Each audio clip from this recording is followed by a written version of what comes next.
Hello everyone, today we will be building some Jurassic Park. The specific movie we will be building from is Jurassic Park III. This will be the first time I'm building from the Jurassic Park series. The dinosaur we will be building today is the Spinosaurus. This has been the most requested dinosaur, especially ever since I released the Rebirth Spinosaurus video. In terms of length and height, this is the largest dinosaur I've built so far. If you'd like to see the finished build, make sure you stay tuned till the end of the video. As usual, we will be starting off with the torso. You can see I went with a lighter gray color scheme. I thought it would look better with a brighter color scheme. And here you can see a white stripe that'll continue up the neck later. The next part I built was the tail. You can see some dark red pieces on the top of that bigger segment. This is the end of the sail that will be added later on. Just like the rest of my larger dinosaur builds, the tail is built in 4 segments. The tail is one of the biggest differences between this dinosaur and the Rebirth Spinosaurus. The last one's tail was a lot taller and looked more like a fin. With the tail done, we move on to the neck. I built it in 2 pieces, one a lot larger and one extra little piece. This was just to extend it since I thought it was a little too short. And you can see I carried that white stripe from the torso up here too. Now that we're done with the neck, we can move on to the back 2 legs. I've developed sort of a system for building these legs. The last few dinosaurs I've built use the same technique, which has worked really well for all of them so far. And the design has definitely improved with the most recent ones. And now I move on to the feet of the dinosaur. You can see I used the same technique I did with the last Spinosaurus. I used those same angled bar pieces with studs on them and those bricks with holes on the sides. And we're going to need 2 of those. You can see on these 2 builds I don't include the back thumb claw piece, but I added it later on. Now I move on to the front 2 arms. These are a little different from the last Spinosaurus since I included an elbow joint here. I did use a similar technique from the last one for the hand build. With those done, we can move on to the head. I thought this design turned out pretty good. I faced a lot of similar challenges to the last Spinosaurus head I built, but I think this one was an improvement over the last one. The jaw is able to close a lot smoother and the head doesn't fall apart as easy.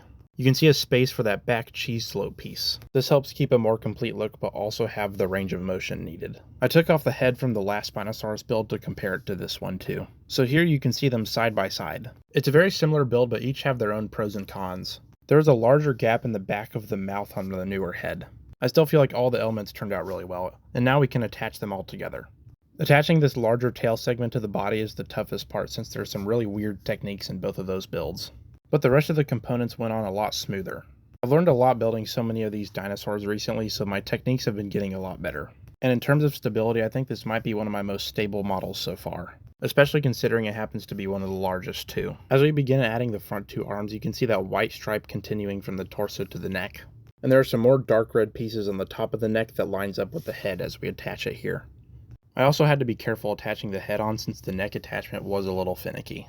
The last part we're adding for now is the feet.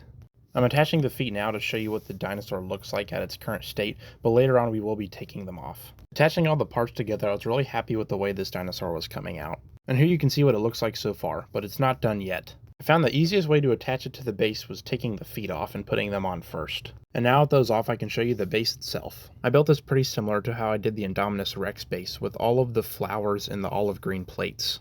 I also included some translucent 2x2 bricks to keep the dinosaur steady. Now that the feet have been attached, it's going to make adding this dinosaur on here a lot easier. I can keep it steady on those translucent 2x2 bricks while I attach the legs back into place. Now with the Spinosaurus attached, we're only one step away from completing this build. There's obviously one thing missing and that's the sail.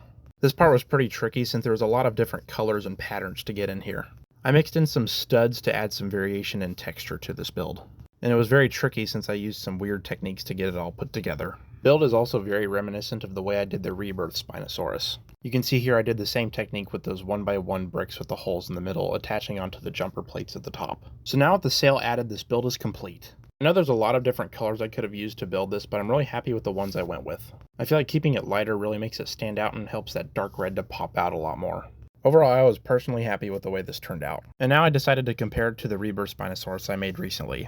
If you saw that video, this gives you a sense of scale of just how big it is. You could see here that the Jurassic Park 3 version is just a little bit longer. I hope you all enjoyed this video and I thank you very much for watching. Bye!